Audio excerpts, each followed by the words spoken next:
올해 새해 첫 성령, 금요 성령 집회인데, 이제 올 한해 우리가 금요 성령 집회에 참석하면서 저와 여러분이 다시 한번 마음을 다짐하고 새롭게 할 약속들, 그 몇 가지를 함께 나누고 싶어요. 먼저, 첫째는 여러분이 매 예배가 그렇지만은 금요일 날 올 때마다 하나님께 완전히 집중하셔야 돼요. 전부를 쏟아내야 돼요. 사람 만나러 온 자리가 아니에요. 사람 때문에 힘들 필요도 없고 사람 때문에 좋을 필요도 없어요. 아멘? 하나님께만 집중해 주세요. 다른 것 없어. 뭐 덥다 춥다 뭐 환경 그런 거 따질 지금 우리 여력이 없어요. 지금 말세거든요. 그러니까 금요일 날 오실 때 모든 예배가 그래요. 하나님께 완전히 집중하셔야 돼요. 두 번째는 갈급한 심령으로 나오셔야 돼요. 하나님은 은혜를 주시기 전에 갈급한 마음을 주시는 사람이에요. 이건 돈으로 못 사는 거예요. 저는 다 그렇게 예수 믿는 줄 알았어요. 근데 그게 아니더라고. 전쟁터를 장난으로 가는 사람도 있어. 불이 났는데 구경하러 간 사람도 있어. 그래 안 그래요? 교회를 구경하러 오는 사람이 있어. 안 되는 거예요. 애통하는 심령, 갈급한 심령, 여러분이 그것이 없다면 하나님이 여러분을 사랑하지 않는다는 증거예요. 아셨어요? 부한 자들아 통곡하라 그랬어, 성경에는. 야고보서에. 부한 자들아 통곡하라. 부한 자가 왜 통곡을 해야 돼? 할렐루야지. 아니라니까요? 성경적 복과 세상적 복은 완전히 달라요. 부한 자들아 통곡하라. 너에게 화가 있도다. 왜? 갈급한 마음이 없어요. 울고 싶은데 눈물이 안 나와. 손을 들고 찬양하고 싶은데 안 돼. 나도 저들처럼 방언을 하고 싶은데 방언이 안 터지는 걸 어떻게 해? 나도 저들처럼 예수에 미치고 싶은데 안 미쳐지는 걸 어떡하냐고. 여러분이 예수에 미쳤다면 복 중에 복이라. 여러분 자녀들이 교회 가서 산다? 어디서 그런 자랑을 하고 있어? 그게 지금 고민거리인 줄 아셔? 아이고 나 참. 우리 애는 지나치게 예수를 믿는다는 거예요. 부끄러운 줄 알아요. 그것을 부끄럽게 여겨야 한다고. 왜 그걸 지나치게 믿는다고 생각하냐고. 충격을 받아야지. 그러면 세상에 가 있으면 돼? 돈벌이에 미쳐가지고 세상에 가고 이성에 미쳐가지고 세상에 가고 PC방에 박혀 있으면 그것이 좋겠어? 미치려면 예수에 미쳐야 해. 나는 예수에 미치는 사람 치고 잘못된 사람 못 봤어요. 두고 보시라고. 예수에 미쳤다고 지나치게. 성령께서 다 인도하신다니까. 성령께서 어느 때가 되면 절제를 시켜요. 성령께서 어느 때가 되면 부지런한 게 직업도 갖게 하신다고. 성령께서 기도하실 때 계속 깨우쳐 주셔요. 그러니까 예수에 미친 사람은 걱정할 게 없어요. 예수에 안 미친 게 문제지. 예수에 미치려면 갈급함이 있어야지. 애통함이 있어야지. 금요일 날 나올 때마다 두 번째 갈급한 심령을 가지고 나오라고 말이에요. 뜨뜻미지근해가지고 이것도 아니고 저것도 아니고 뭐하러 나와? 집에서 잠이나 자지. 그래도 안 되지만은 그래도 나오는 게 낫지만은 표현상 그렇다고 말이에요. 갈급한 심령 갖고 금요일마다 하나님께 나오시기를 축복합니다. 세 번째는 원수 마귀를 의식하면서 그들을 짓밟고 그들을 이길 수 있는 어떤 담력 그리고 능력 그런 거 있잖아요. 우리의 적이 있다. 그걸 항상 의식하고 예수를 믿어야 한다니까요. 마귀를 의식하지 않으면 패배해요. 세상 사람들이 왜 반쪽밖에 못 사느냐? 어쩌고 저쩌고 해서 철학을 해도 반쪽이에요. 박사학위를 따도 반쪽이에요.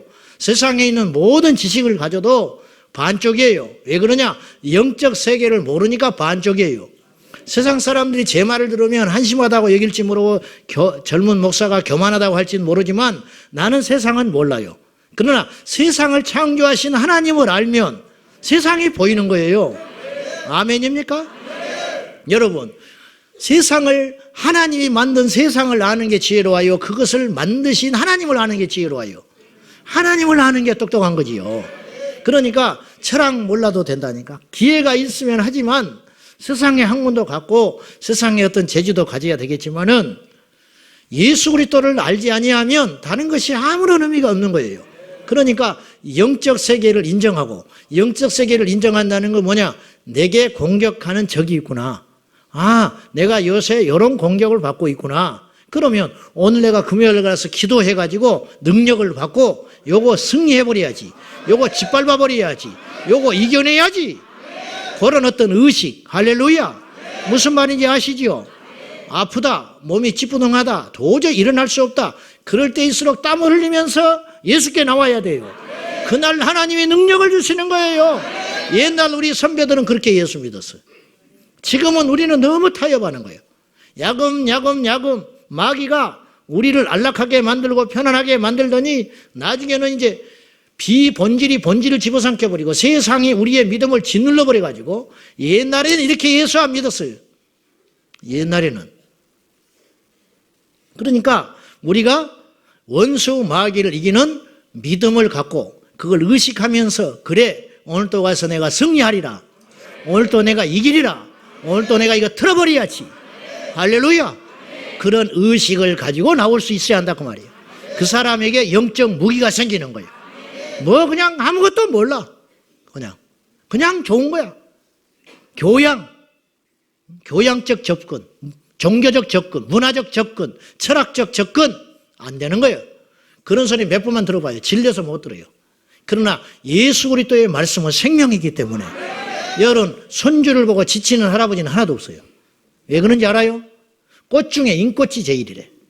사람꽃, 변화가 있고 생동감이 있고 거기에 웃음이 있고 기쁨이 있고 뭔가 막 이렇게 성장하는 거, 그런 거, 생동감 있는 거. 신앙도 그래야 한다고 말이에요. 죽어버린 신앙이 되지 말고 생명력 있는 신앙. 여러분, 새로운 건 없어요. 무슨 말인지 아셨어요? 진짜 새로움은 예수밖에 없어. 기도가 새로운 거예요. 예배가 새로운 거예요. 말씀이 새로운 거예요. 세상에 건 아무리 귀한 것도 시간 지나면 실증 난다니까요. 넓은 집에 이사해봐요. 한 달 지나면 넓은 집에 사는지 좁은 집에 사는지 몰라. 그 속에서도 불평이 나와요. 좋은 차를 사봐요. 얼마 지나고 나면 내가 무슨 차를 타고 다녔는지 별 의미가 없어요. 그냥 좋은지를 몰라. 그것이 세상의 것들이에요. 그러나 주님 안에 있는 것은 그렇지 않아요. 날마다 새로운 그런 생동감. 그 다음에 네 번째는 영육의 회복을 사모하면서 나와야 돼요. 내가 오늘 기도할 때 내가 승리한다. 내가 오늘 참으로 힘들고 어렵지만은, 내가 요새 문제가 많지만은 내가 하나님께 가면 내가 회복한다. 하나님이 내 기도 들어주신다. 살려간다. 내가 살려. 내가 내 자식을 위해 기도하고, 내가 내 가정을 위해 기도하고, 내 일터를 위해 기도하고, 내 주변을 위해서 기도하고, 내 원수를 위해 기도하고, 조롱하는 그를 위해서 내가 기도할 때 반드시 오늘 내가 하나님께 은혜 받기 전과 전후는 완전히 다를 것이다. 그런 사모함을 가지고, 돌덩이 같은 마음, 강팍한 마음이지만은 이 무거운 짐을 가지고 오지만은 내가 예수께 와서 던져버리리라. 할렐루야. 그리고 나면 회복이 일어난다. 믿음대로 될지어다. 12회를 혈류병으로 앓는 여인이, 내가 이 사람은 집에서 나올 때부터 이 여인은 믿음이 있었어요. 어떤 믿음이 있었느냐? 예수님께 기도받는 건 응감생심. 그건 바랄 수도 없고, 그 귀하신 주님, 바쁘신 주님, 내가 뒤에 가서 옷자락만 잡아도 내가 낫는다. 내가 오늘 가면 산다. 내가 오늘 기도하고 나면 산다. 회복된다. 이런 믿음을 가지고 52주를 승리할 수 있기를 축복합니다. 마지막으로 중보의 기도자가 돼야 돼요. 우리 금요기도에 우리만 은혜를 똑 따먹고 가는 자리가 아니에요. 나라와 민족과 세계 열방을 위해서 이제 하나님께서 우리에게 더 확장되기를 원하셔요. 내 안에 갇힌 믿음이 아니라 나아가는 믿음. 우리가 선교사님을 위해 기도할 때 선교사님이 힘을 얻어요. 우리가 북한의 문제를 놓고 기도할 때 북한 문이 열릴 수 있어요. 나라와 위정자를 위해 기도할 때 그들이 올바른 선택을 할 수 있어요. 이 나라 이 민족의 음란과 폐역감과 이 소돔과 고모라 같은 이 땅을 위해 기도할 때 음란의 영이 떠나고 살인의 영이 떠나고 거짓의 영이 떠나가는, 우리가 몰라서 그렇지 기도는 그런 막강한 능력이 있는 것입니다. 여러분, 밥을 먹었으니까 우리가 살지요. 숨을 쉬었기 때문에 살아왔지요. 근데 그걸 몰라요. 어제 내가 밥을 먹었기 때문에 내가 살고 있다는 걸 몰라. 그렇듯이 우리가 기도하기 때문에 이 민족이 산다는 걸 몰라요. 옛날에 가나안 농군학교 김용기 장로님이 새벽기도를 하고 북한을 향해서 손을 1시간씩 들고 중보기도를 했어요. 그 의미 없는 기도처럼 보이잖아요. 그래서 뭐가 달라졌는가? 천만에 그 기도를 했기 때문에 38선이 무너지지 않는 것일 수도 있는 거예요. 우리는 모르는 일이에요. 우연히 이 38선 전쟁의 휴전 상태로 몰라서 그렇지 마귀가 또 저 북한에 있는 그 통치자의 마음을 얼마나 마귀가 진동했겠어. 아마 김일성이가 죽으면서 후회하고 죽었는지 몰라. 김정일이가 죽었을 때 죽어가면서 후회했을지 몰라. 그때가 내가 적화통일을 할 수 있는 절호의 기회였는데 내가 왜 그때 남한을 저렇게 힘이 생기기 전에 내가 그때 적화통일을 해버렸어야 되는데 어쩌면 그렇게 후회하고 죽었을지도 모른다고 말이에요. 그걸 누가 움직였냐고 말이에요. 기도의 용사들이, 중보의 용사들이 그랬다고 말이에요. 그러니까 우리는 이제는 갇힌 믿음이 되면 안 돼요. 아멘입니까? 우리가 금요일마다 이곳에 모여서 우리가 한 마음이 돼가지고 한 뜻이 되어서 민족과 우리 열방들과 이웃들과 우리의 어떤 문제들과 환난과 시련들을 놓고 이 어그러진 이 땅을 위하여 하나님께 기도할 적에 우리는 몰라요. 사실은 얼마나 많은 위기가 우리 주변에서 지나갔는지 알지를 못해. 얼마나 많은 위기가 우리 교회에 지나갔는지 알지를 못해. 얼마나 많은 위기가 우리의 자녀들을 그냥 천각을 다투어서 비춰갔는지 우리는 알 수가 없어요. 기도했기 때문에 온 거예요. 그러므로 우리가 이제는 기도의 중보의 용사들로 우리가 금요일마다 서야 한다 그 말입니다. 아멘입니까? 이제 회복 시리즈를 오늘 22번째 맞이했는데 죽음에 대한 주제를 가지고 3주째 오늘 또 해보려고 합니다. 성경에는 죽음을 두 가지 측면에서 다뤄요. 요한계시록에 성령께서 꾸짖는 교회가 하나 나오는데 사대교회. 네가 살았다 하는 이름은 가졌지만은 실상은 죽은 자로다. 할 때 이 죽었다라는 뜻은 생명이 없다라는 뜻이에요. 성령이 없다. 예수가 없다. 우리도 잘 점검을 해봐야 돼요. 근데 지금 우리가 나누고 있는 이 주제는 그런 죽음, 영적 죽음을 말하는 게 아니고 오늘 본문에서도 말했다시피 사대교회는 능력을 상실한 껍데기 신앙, 그것에 대한 책망으로서의 죽음을 이야기했지만은 오늘 본문 2절을 한번 봐요. 한번 봅시다. 시작. 그럴 수 없느니라. 죄에 대하여 죽은 우리가 어찌 그 가운데 더 살리요. 여기서 죽음이라는 단어가 나오지요. 그러나 이 단어는 죄에 대하여 죽었기 때문에 얼마나 영광스러운 축복이냐고 말이에요. 이게 두 가지 양면이에요. 그래서 이제 이 3주차 맞이하는 죽음에 대한 주제는 사망을 이야기하지 않은 게 아니라 십자가를 이야기하는 거예요. 예수 안에서의 죽음이 얼마나 복된 것인가, 이걸 또 오늘 한번 나눠보려고 그래요. 자, 죄에 대하여 죽었다. 세상은 하나님께서 창조하신 이래로 끊임없이 죄의 공격을 받아왔어요. 아담이 죄의 공격을 받았습니다. 그래서 무너졌어요. 가인이 죄의 공격을 받았습니다. 역시 무너졌습니다. 노아의 시대에 노아의 8식구 외에는 다 죄의 공격을 받아가지고 하나님을 알지도 못하고 하나님을 영화롭게도 하지 못하고 자기의 정욕대로 살다가 물리 심판을 당하여 다 멸망당하고 말았습니다. 지금 이 순간에도 죄는 우리를 그냥 두지 않습니다. 여러분 지금 오늘 뭐 다른 날 생각할 것도 없어요. 다른 사람 생각할 겨를도 없어요. 오늘 여러분들이 오늘 예배당에 오는 순간까지 마음속에 얼마나 많은 죄의 공격이 있었습니까? 그리고 어찌어찌 와서 예배당에 와서도 여러분은 죄의 공격을 받았어요. 시기, 질투, 미움, 왠지 거꾸로운 사람, 풀지 못함, 육신의 정욕들, 비교의식, 불평, 뭔가 하나님이 기뻐하지 않는 것들, 그런 육체의 소욕들, 이런 것들을 우리가 원치 않는데 우리 마음속에, 우리 영속에 계속 사탄이 우리가 넘어질 때까지 찍고 계속 찝는 거예요. 우리가 천국 문고리를 잡고 있어도 뒤에서 찍어요. 그 문고리를 열고 들어갈 때야만 영원한 안식에 들어가는 것이지 이 땅에 살아가는 동안은 어쩔 수 없어. 내일 모레 죽어가는 암병동에 있는 그 사람들도 죄를 지어.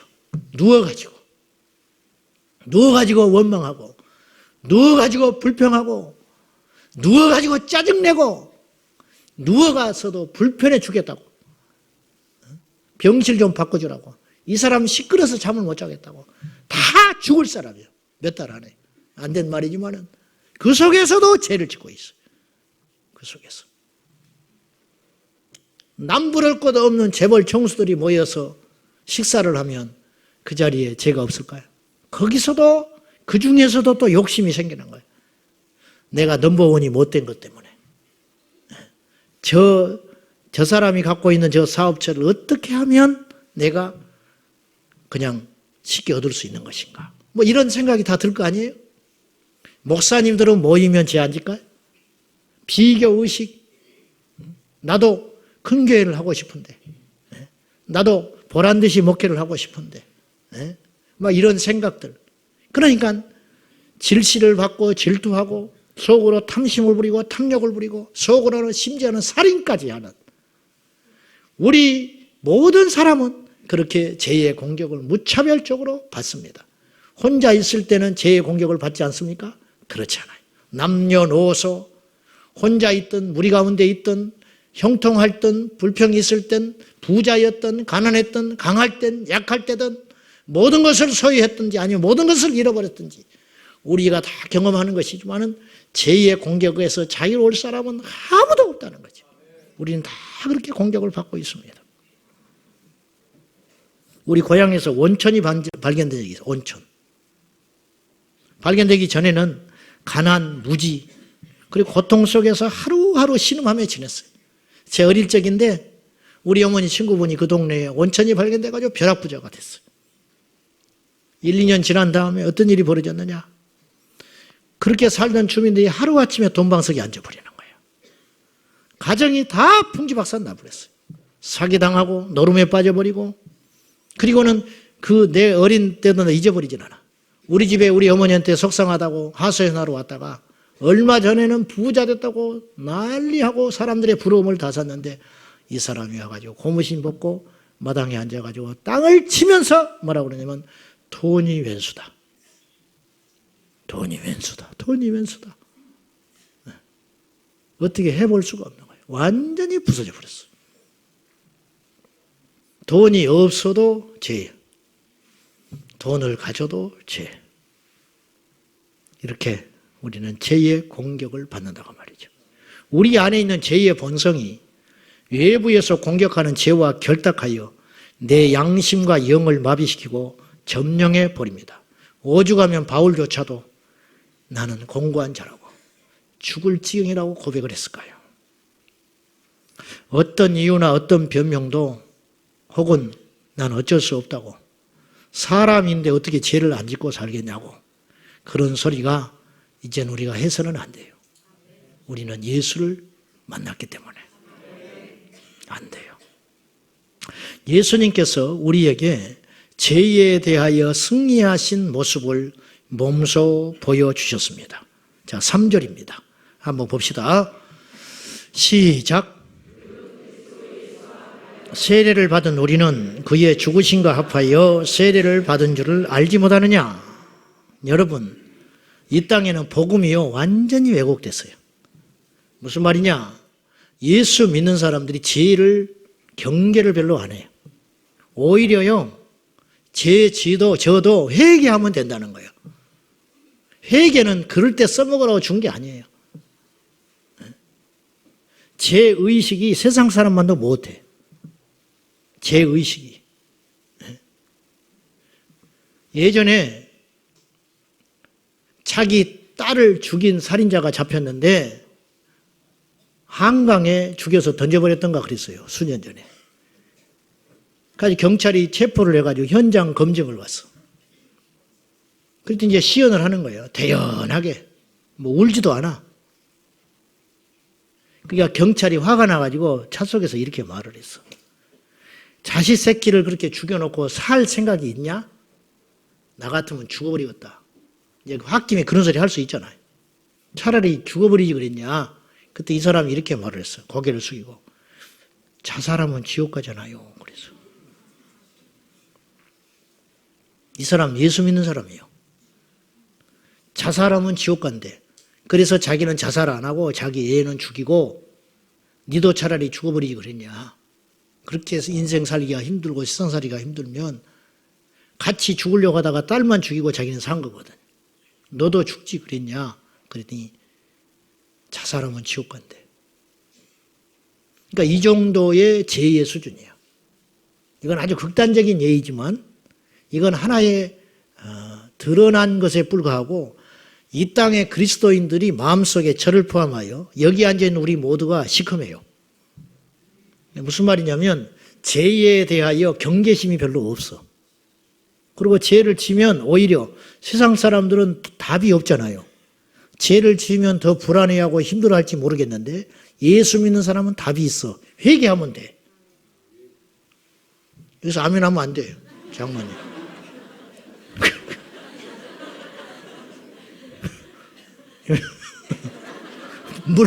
물론 회개하면 되는데 이해되세요? 무슨 말인지?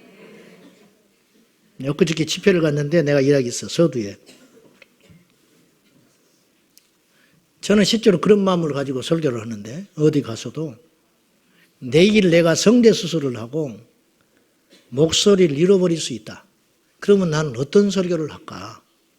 내가 그런 마음으로 사실은 설교를 할 때가 많다. 그러니까 여러분들도 내일 귀 수술하면 못 들을 수 있다는 각오를 가지고 설교를 경청해 주라. 내가 그랬어요. 그러면서 내가 이제 그 말 했거든. 내일 내가 수술을 해서 목소리를 잃어버릴 수 있는 확률이 50%가 넘는다면, 그랬더니 진짜인 줄 알고 저기서 그러면서 나는 그러면 오늘 무슨 설교를 하겠냐? 가장 중요한 설교를 하지 않겠냐? 내가 그런 심정으로 설교한다고 그랬더니 아멘 그러더라고. 그래서 이걸 내가 어떻게 해석을 해야 되는지, 목소리 잃어버리라는 것인지 말하는 것인지. 자, 다시 원상태로 돌아와서 회개하면 되지요. 또 아멘 하네. 맞아 아멘인데 그냥 세상 사람들은 죄를 지으면 답이 없어요. 양심의 법이 확 강하게 달려오니까 답이 없잖아요. 그냥 무마시키고 있는 것이지, 뻔뻔해지는 것이지. 근데 예수 믿는 사람은 우리의 죄가 진홍 같을지라도 양털같이 될 수 있잖아. 예수 그리스도의 보혈의 능력으로. 문제는 이걸 악용하는 자들이 너무 많다는 거예요. 악용하라고 준 법이 아니거든, 하나님이. 그만큼 죄에 대해서 예민하고 두려워하고 심판을 무서워해야 이게 복음이에요. 근데 복음을 오해해. 그 제멋대로 사는 거예요. 그러지는 않지만 오히려 우리에게 이게 잘못된 복음의 어떤 와전으로 인하여 그렇게 될 수 있다는 거예요. 그러니까 죄를 지어도 회개하면 되고, 죄를 지어도 하나님이 용서하실 것인데 뭐 그런 믿음이 있기 때문에 오히려 죄에 대하여 관용하는 일들이 빈번하게 일어나고 있다 그 말이죠. 그러니까 한국교회가 죄 가운데 놓여 있고 자꾸만 사회적 지탄을 받으면서도 불구하고 무서워하지 않고 변하지 않고 그거에 대하여 무감각해지는 것은, 그럼에도 불구하고 나는 하나님의 자녀다, 그럼에도 불구하고 나는 천국 간다, 그럼에도 불구하고 나는 회개하면 된다, 이런 어떠한 잘못된 죄에 대한 관성이 생겨버리지 않았을까. 이건 굉장히 위험한 거예요. 여러분, 하나님께서 그러한 상황에 대하여 어떤 생각을 갖고 계시겠어요? 믿음이 좋다 하시겠어요? 그거는 엄청난 심판을 받을 수밖에 없는 거예요. 그걸 우리가 알아야 돼요. 오늘 3절에 사도 바울이 성령 안에서 우리에게 조명하시는 말씀은 뭐냐면은, 예수님과 합하여 세례를 받고 십자가에 죽는 것만이 죄에 대한 완전한 승리의 길이다. 네, 완전한 승리. 예수님께서 세례를 받으셨어요. 예수님께서 세례를 받으실 이유가 아무도 없습니다. 세례는 죽음이에요. 세례는 죄인이 받는 거예요. 예수님이 친히 세례의 본이 되어 주셨어요. 그래서 세례 요한에게 세례를 받잖아요. 그건 뭐냐? 이 육이 우리 인류의 죄값을 대신하여 십자가에 죽으시기 전에 먼저 이 육체를 완전히 물속에 잠가 주심으로 죽어주신 거예요. 그 세례를 받은 거예요. 그리고 십자가에서 죽으실 때 바울도 죽었고 우리도 죽었다는 거예요. 갈라디아서 2장 20절은 그냥 한 말이 아니에요. 바울이 엄청난 계시와 깨달음 가운데 한 말이에요. 내가 그리스도와 함께 십자가에 못 박혀 죽었나니 그런즉 이제는 내가 산 것이 아니다. 그때 바울이 시간상 예수님보다 먼저 바울이 죽을 수도 없는 것이고 설령 예수님이 죽으시는 그 현장에 바울이 있다 할지라도 같이 죽었다는 표현을 쓸 수가 없어요. 근데 바울은 어마어마한 이야기를 하고 있는 거예요. 이게 지금 자기 정신은 아니라고 봐요. 나는 성령의 계시 안에서 깨달은 걸 선포한 거예요. 우리에게 어마어마한 계시를 준 거예요. 내가 그리스도와 함께 십자가에 못 박혀 죽었다. 그렇기 때문에 이제는 내가 산 것이 아니다. 완전한 승리의 선언이라. 우리가 교회에 나와서 예수를 믿을 때는 이걸 전제하고 시작해야 되는 거예요. 근데 이걸 통과하질 않아요. 그냥 응답받는 거, 병 낫는 거, 무슨 좋은 일이 생긴 거, 이것만 똑똑똑 따먹고 그것만 생각하는데 그것은 깊이 있는 신앙이 아니고 이건 깊이 있는 정도의 신앙의 수준이 아니고 이건 완전히 왜곡되고 잘못된 신앙이에요. 우리의 신앙은 죽음과 십자가를 통과하지 않고는 말할 수 없는 것이에요. 그래서 오늘 성경에 뭐라고 그랬냐면 4절 말씀을 보십시오. 그러므로 시작. 합하여 세례를 받음으로 그와 함께 장사되었나니 이는 아버지의 영광으로 말미암아 그리스도를 죽은 자 가운데서 살리심과 같이 우리로 또한 새 생명 가운데서 행하게 하려 함이라. 예수님의 십자가에 죽으실 때 내가 죽었다. 예수님이 세례를 받을 때 나도 세례를 받았다. 그때 내가 죽었기 때문에 예수님과 더불어 새롭게 사는 것이다. 예수 안에서 내가 새로워졌다. 내가 예수 안에서 새 생명을 얻었다고 담대히 선포를 하려면 무엇이 전제가 되어야 되냐면 나는 예수님과 함께 십자가에서 완전히 죽어버렸다.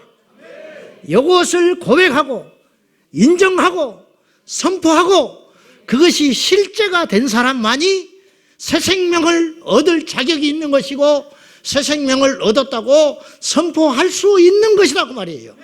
근데 이 작업이 없이 구원받았다. 이 작업이 없이 나는 부활한다. 아무리 외쳐도 능력이 없고 아무리 외쳐도 원수 마귀에게 통하지를 않고 아무리 외쳐도 하나님이 인정하지 않는 것이다 그 말이에요. 다시 이건 너무너무 중요한 거예요. 예수 그리스도와 합하여 세례를 받고 예수 그리스도와 합하여 십자가에 죽었기 때문에 예수 그리스도 안에서 새 생명을 얻게 되는 것이라는 거예요. 그러므로 우리가 흔한 말로 노 크로스 노 크라운 그런 말 하잖아요. 십자가 없이는 면류관이 없다. 그런 말을 입버릇처럼 하고 우리가 지식적으로 다 알고 있지만 지식적으로 십자가를 아는 게 중요한 게 아니라는 거예요. 십자가에 실제가 있느냐 하는 거예요. 십자가에 실제가 있느냐. 십자가에 대해서 공부할 수 있죠. 십자가 신학이 있죠. 기독교 서점에 가십시오. 십자가를 키워드로 해서 쳐보십시오. 책이 셀 수도 없이 많이 나와요. 기독교는 그렇게 십자가예요. 근데 문제는 그 십자가를 이해하고 십자가에 실제가 있고 십자가를 살아가는 사람은 정말 우리 중에 얼마나 되느냐. 제 목회에서 있느냐. 이건 다른 문제라는 거예요. 이건 너무 심각한 것입니다. 이것이 없으므로 가볍고 이것이 없으므로 생명이 없고 이것이 없으므로 변화가 없고 이것이 없으므로 천국의 소망을 부르짖지만은 실제로 실제가 없는 거예요. 그러므로 십자가의 죽음은 수치가 아닙니다. 십자가의 죽음은 영광입니다. 일한 사람이 어떤 대가를 얻기 위해서 수고하는 것은 수고로 여기지 않습니다. 정당한 대가 지불로 기쁘게 여겨요. 농부가 땅이 많은 것을 수치스럽게 여기는 농부가 있습니까? 농부에게 땅이 많다는 건 영광이에요. 농부가 땅이 많다는 건 수고로운 일이에요. 여러분, 땅 200평 있는 농사 짓는 사람이 힘들겠어요? 2000평 땅 가진 사람이 힘들겠어요? 2000평 땅 가진 사람이 힘들지요. 그러나 2000평 땅 가진 사람은 절대로 위축되지 않아요. 그걸 자랑하고 영광스럽게 생각하고 오늘 요새 너무너무 바쁘다고. 왜? 소출이 그만큼 있거든요. 부활의 영광에 참여하려면 십자가가 결코 무겁거나 버겁거나 수치스러운 게 아니라는 거예요. 이 십자가의 원리, 이거 2000년 전 십자가의 사건은 믿음의 세계로 들어와서 주님을 구주로 영접하는 순간 그 주님의 죽음은 그 사람의 죽음이 되고 이미 나는 죽어버렸다고 내 자신과 세상과 원수 마귀에게 내가 죽었다고 선포하는 거예요. 선포하는 거. 거꾸로 예수님을 구주로 부르면서도 죽지 않았다는 것은 그분을 믿지 않는다고 스스로 인정하는 꼴이 아닙니까? 처음 저와 여러분이 교회에 발을 디딜 때부터 우리는 죽은 자입니다. 이미 죽었어요. 우리가 세례를 받을 때 축하를 받습니다. 꽃다발을 받습니다. 근데 그것은 교회 안에 어떤 의식을 통과했다고 하는 진급의 개념으로 꽃다발을 주는 그러한 개념들이 많은데 사실은 꽃다발을 건네주는 진정한 의미는 이제는 달라져야 돼요. 당신이 초신자였고 세례도 안 받은 상태로 우리 교회에 왔는데 그 고비를 잘 넘어가지고 우리 교회에 와서 잘 뿌리를 내리고 이렇게 세례를 받게 되니까 너무너무 수고했고 전도해온 사람도 보람이 있고 교회에서도 보람이 있고 축하받을 일이고 감사할 일이다. 무슨 의미인지는 알겠지만은 이제는 우리가 그런 쪽으로만 접근할 것이 아니라 왜 우리가 축하를 받아야 되느냐? 너는 이제 죽었다. 너의 옛사람은 죽었다. 세례를 받을 때 너의 옛사람은 죽어버렸다. 군대 가서 세례를 받아요. 초코파이 먹으려고. 그건 죽은 게 아니에요. 픽픽 웃고 앉아있지.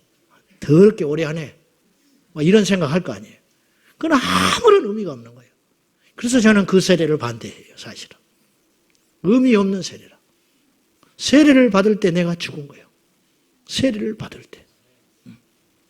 오죽하면 교회 역사 속에 재침례파가 나왔을까? 어릴 때 유아 세례를 받았어요. 자기 의지와 상관없이 뭐도 뭔지도 모르고 부모의 믿음으로 세례를 받았어요. 안 된다는 거예요. 안 돼. 그래서 나중에 정말 주님을 만나고 자기의 죄를 깨닫고 성인이 된 후에 다시 침례를 받겠다고 하는 사람이 나타난 거예요. 그래서 그들에게 다시 침례를 주기 시작했어요. 그들이 이단으로 몰렸던 재침례파예요. 오죽하면 그랬겠냐 그 말이에요. 오죽하면. 네?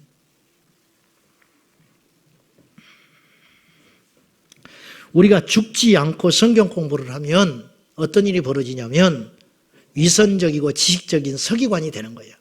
예수님을 그리도 대적했던 서기관들은 처음에 옛날에 인쇄술이 없기 때문에 성경을 필사해서 옮겨 쓰는 사람들이었어요. 그래서 서기관이에요. 원래는 그런 사람들이에요. 그런데 성경을 옮겨 쓰다 보니까 성경의 박사가 돼버린 거예요. 그래서 예수님 당시의 서기관은 성경학자가 된 거예요. 자기가 죽지 않은 채 봉사를 하면 불평하는 마르다가 되는 거예요. 자기가 죽지 않은 채 기도를 하면 세리와 비교하여 하나님 앞에 세리를 고발했던 바리새인이 되는 거예요. 죽지 않고 목사가 되면 싹군이 돼가지고 자신은 물론이거니와 자신을 따르는 순진한 양들과 함께 지옥을 향하여 달려갈 수 있는 거예요. 죽지 않고 목회를 하니까. 죽지 않고 직분을 받으면 계급장 단 줄 알아요? 그래가지고 나도 모르게 누가 이거 했냐고 와서 소리쳐. 더 낮아지라고 준 것인데 행세하라고 준 자리가 아닌데 죽지 않고 직분을 받으니까 교회에서 신분 상승한 줄 알아. 얼토당토 않는 일들이 이 땅의 교회에서 일어나고 있다는 것이죠. 그래서 교회를 어지럽히고 주변 사람을 힘들게 하고 목사들도 안 죽었어요. 나붙었어. 목사들끼리 동력을 못해. 으르렁거리고 서로 간에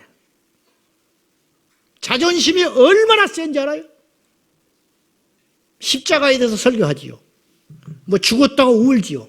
기도원에 가서 금식하지요. 다 헛된 일이라고 봐요. 필요 없어요. 실제를 보여봐라. 시기가 있는데, 질투가 있는데, 이만큼도 양보 안 하는데 뭘 죽었다고 큰소리를 쳐. 필요 없어요. 믿음의 실제를 보여라. 실제. 마태복음 23장에 13화 외식하는 바리새인들아. 외식하는 바리새인들아. 21세기의 바리새인이 저와 여러분이요. 오죽하면 예수님이 창기한테도 저주하지 않으셨어요. 세리한테도 저주하지 않으셨어요. 바리새인한테 화 있을진저. 지옥에나 떨어진다, 너네들. 심판을 면할 수 없다. 그럼 바리새인들이 기도를 안 했냐는 거예요. 바리새인들이 11조를 안 했냐는 거예요. 바리새인이 안식일을 안 지켰냐. 우리와 너무 흡사해요. 우리가 예배를 안 드립니까? 헌금을 안 합니까? 봉사를 안 하기를 합니까? 기도를 안 합니까? 나름대로 하잖아요. 예수님 우리에 오시면 뭐라 할까? 그것이 문제가 아니고 죽어라. 죽는 게 우선이다. 죽고 봉사해라. 그럼 말이 없는 거예요. 죽고 직분을 받으라. 그래야 섬길 줄 아는 거예요. 죽고 성경을 봐야 자기 말씀으로 받고 눈물이 나지. 죽고 기도를 해야 애통이 터지지. 안 죽고 기도를 하니까 기도 몇 시간 하고 일어나가지고 씩 둘러보고 아이고 방언도 못하는 것들이. 아무개는 왜 안 보여? 그리고 다 어깨 피고 한다. 그런 기도 하나님 듣지도 않아. 그러려면 하지 마. 진짜 기도를 했다면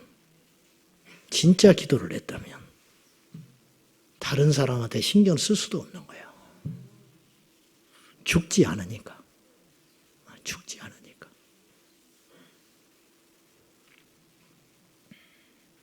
변해야 된다는 게 아니라 제 말은 그건 종교지요. 율법이고. 모든 종교는 변해라고 그래요. 변해라는 게 아니에요. 죽었기 때문에 변한 거라는 거예요. 그러므로 죽음은 축복이다. 예수 안에서의 죽음은 얼마나 복된 축복인가. 아멘.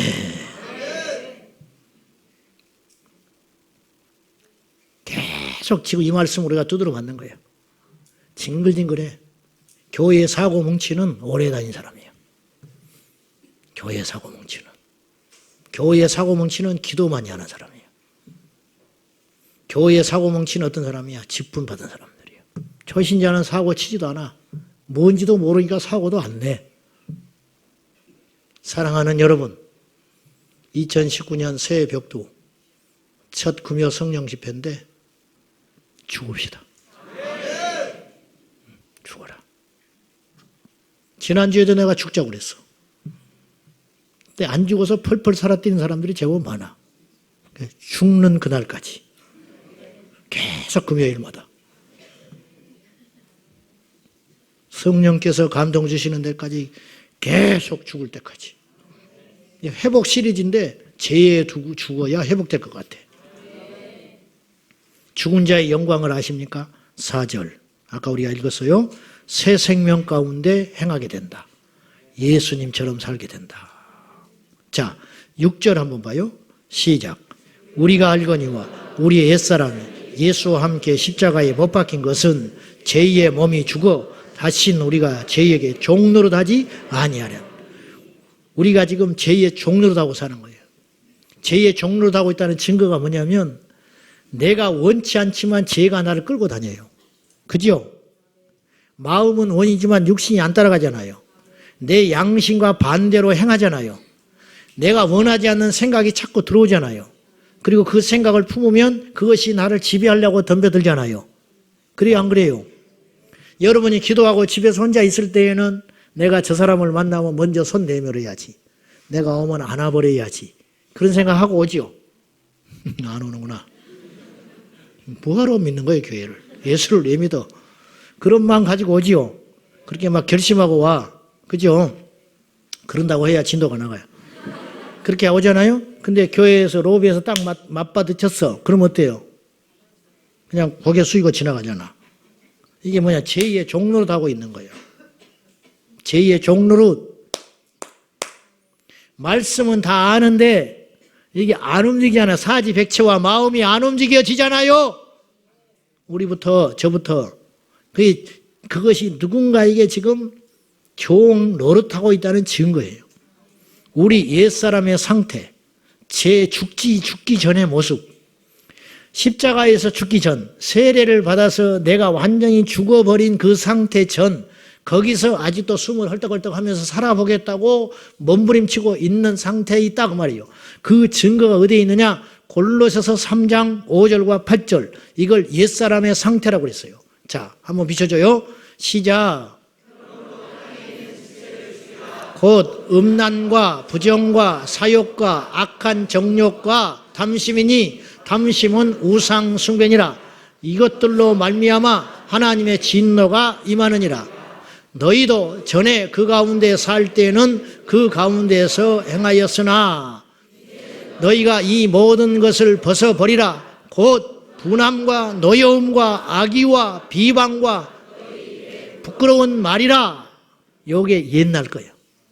그러니까 예수님 안에서 나는 새롭게 됐어요. 간증하는 게 중요한 게 아니고 예수님 안에서 내가 변했어요.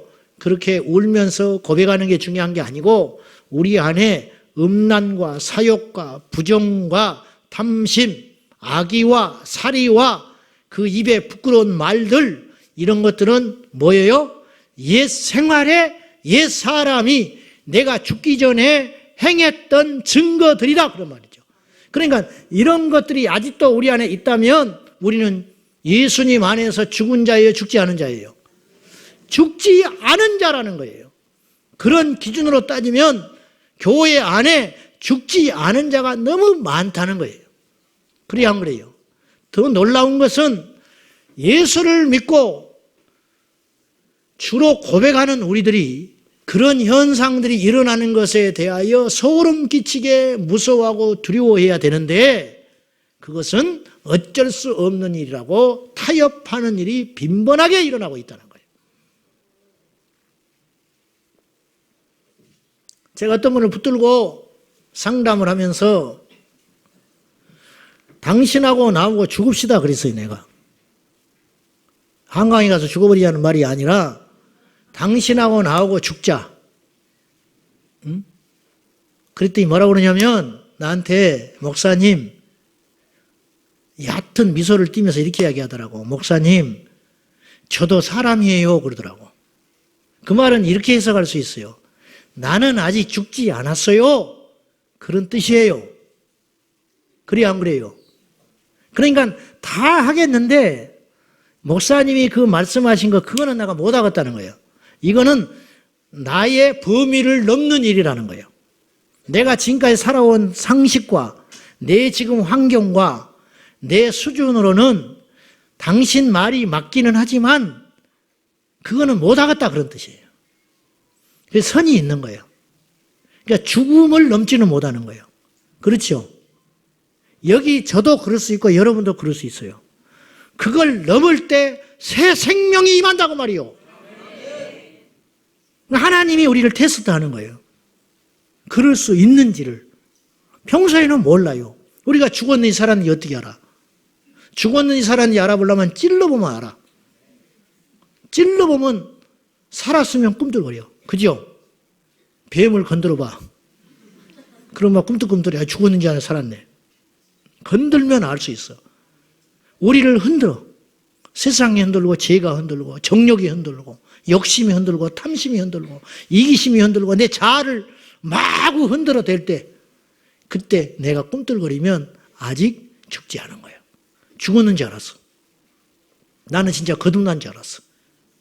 나는 예수 안에서 새로운 존재가 된 줄 알았어요. 근데 어떤 환경에 딱 가니까 안 되는 거예요.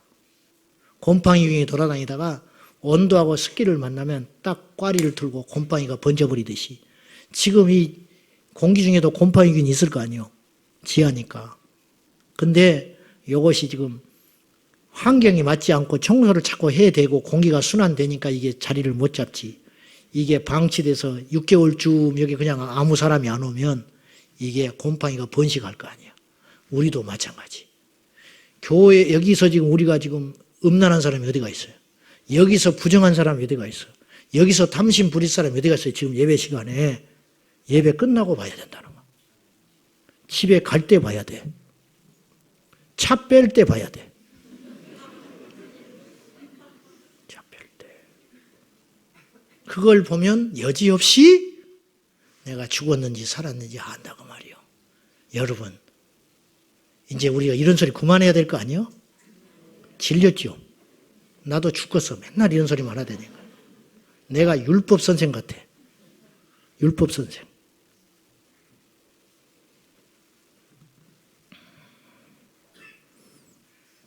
우리가 진정 옛사람이 죽고 부활의 새 생명을 얻었는지 점검하는 점검표가 세상에 곳곳에 나와 있어요. 그 중에 하나가 오늘 우리가 읽었던 골로새서 3장 말씀이에요. 이것이 있는가? 이건 억만 악 중에 몇 가지만 있는 거예요. 우리 각자의 마음속에 있는 쓰레기통을 그 담겨있는 냄새나는 옛 성품들과 세상에서 들어오는 하나님을 대적하는 악의 종류들을 절제한다고 훈련한다고 인내한다고 사라지는 것이 아니고 죽어야 사라진다. 죽어라. 죽어라. 제일 변화가 어렵고 더디고 주님 보시기에 역겨운 상태가 어떤 상태인지 아세요? 자신이 바로 변했다고. 자신이 지금 노력하고 있고 자신은 큰 문제가 없는데 주변 사람들이 문제라고 여기는 21세기의 바리새인들, 바로 제가, 바로 여러분들이 제일 주님 보시기에는 역겨운 상태일 수도 있어요. 이제 우리는 선포해야 돼요. 죄에 대하여 죽었다고. 한번 따라해요. 나는 죽었다. 죄에 대하여 완전히 죽었다. 11절에 그렇게 여기라고 이야기해요. 이와 같이 너희도 너희 자신을 죄에 대하여는 죽은 자요 그리스도 예수 안에서 하나님께 대하여는 살아있는 자로 여기라. 그렇게 믿으라. 그렇게 선포하라. 그렇게 인정하라. 그런지 확인을 해라. 계속 다시 따라해요. 나는 죽었다. 죄에 대하여 죽었다. 죄에 대하여 죽었기 때문에 죄가 나를 공격해도 그 죄는 효력이 발휘할 수 없는 것이죠. 죽어버렸으니까. 반응하지 않으니까.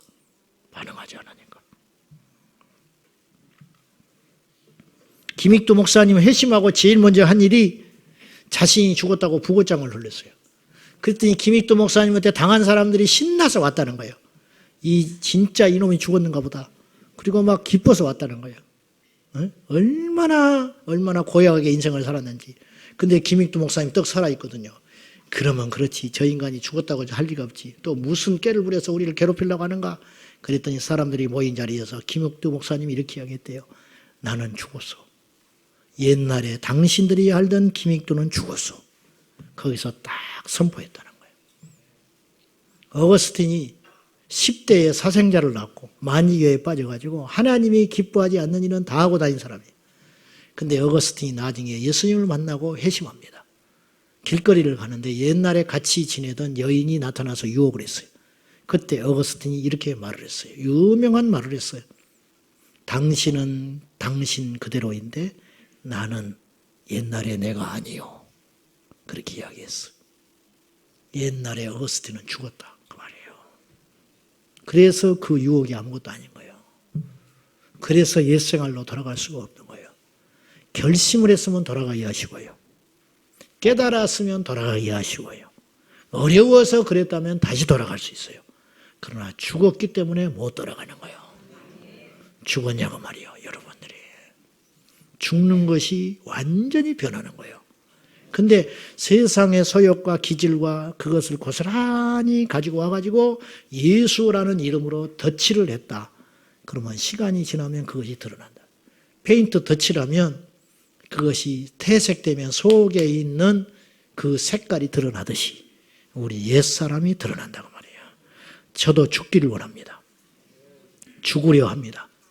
죽으려고 노력하고 있습니다. 근데 죽은 건 달라. 여러분도 그렇죠? 죽으려고 노력하지요. 죽고 싶지요. 죽었다고 믿고 싶지요? 필요 없어. 죽어야 돼. 죽음의 실제. 울고 그러는 거 필요 없다니까? 울고 그러는 거? 막 손 들고 막 방언하고 막 입에 거품 물고 넘어지고 필요 없다니까? 필요 없는 건 아닌데, 그것도 좋은 일인데, 죽지 않고 다시 일어나면 뒤통수만 아파.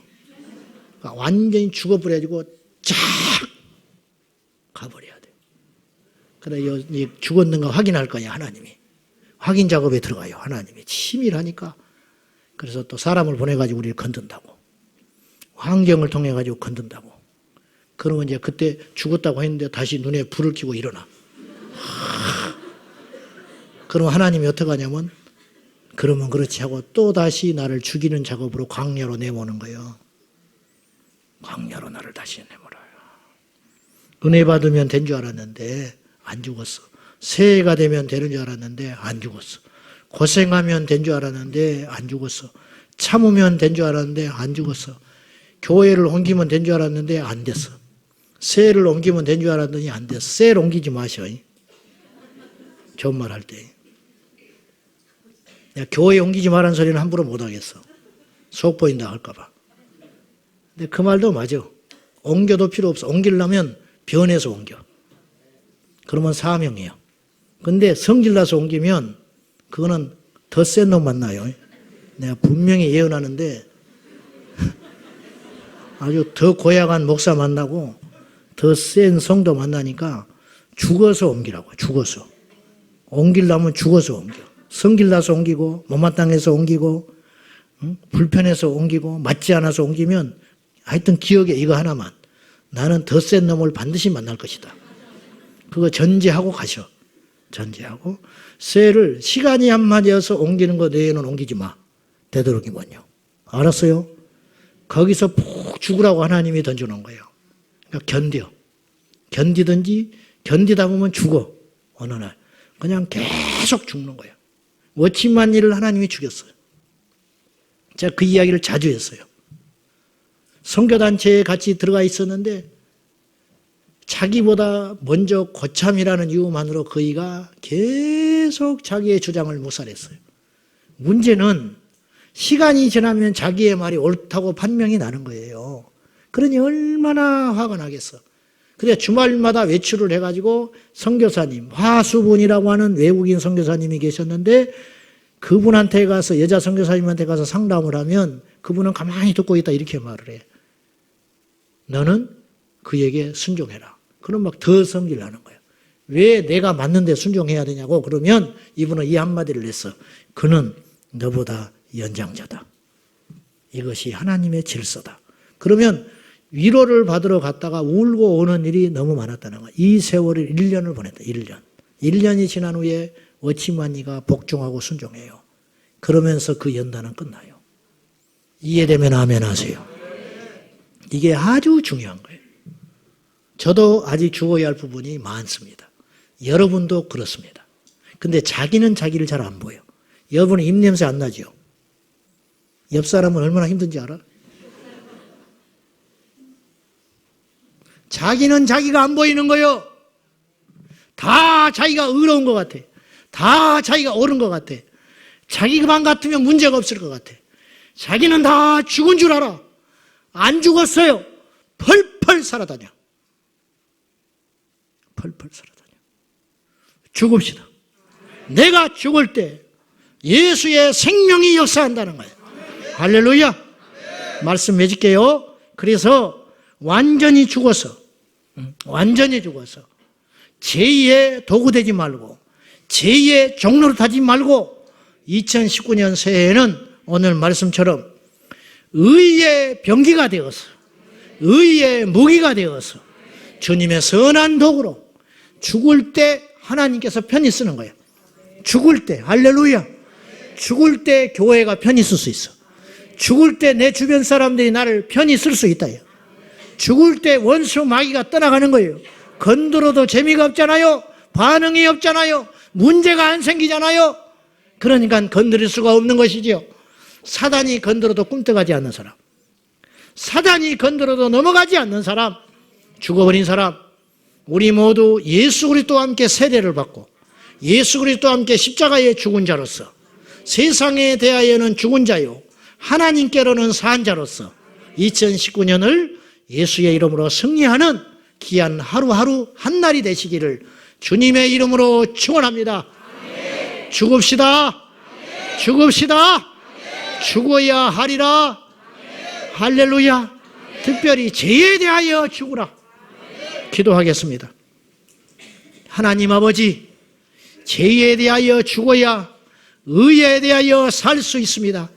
세상에 대하여 죽어야 예수님 안에서 살 수 있는 것을, 이 신비로운 놀라운 축복을 아버지 하나님, 우리가 연약할 때는 부자 되는 것이 좋은 줄 알았습니다. 우리가 연약할 때는 능력이 좋은 줄 알았습니다. 그러나 이제는 조금이라도 깨닫습니다. 십자가가 축복이라는 것을, 죽어야만 살 수 있는 것을, 죽어야만 예수의 부활의 생명의 역사가 내 안에 나를 지배할 수 있다는 것을, 그래서 그리스도 예수 안에 죽는 것도 유익하다고 우리가 고백할 수 있기를 원합니다. 주여, 이 자리에 오신 모든 성도님들 올해는 죽게 하소서. 오늘 완전히 죽는 자가 되게 하소서.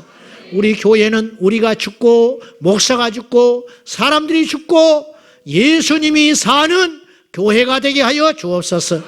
예수님의 이름으로 기도하옵나이다. 아멘.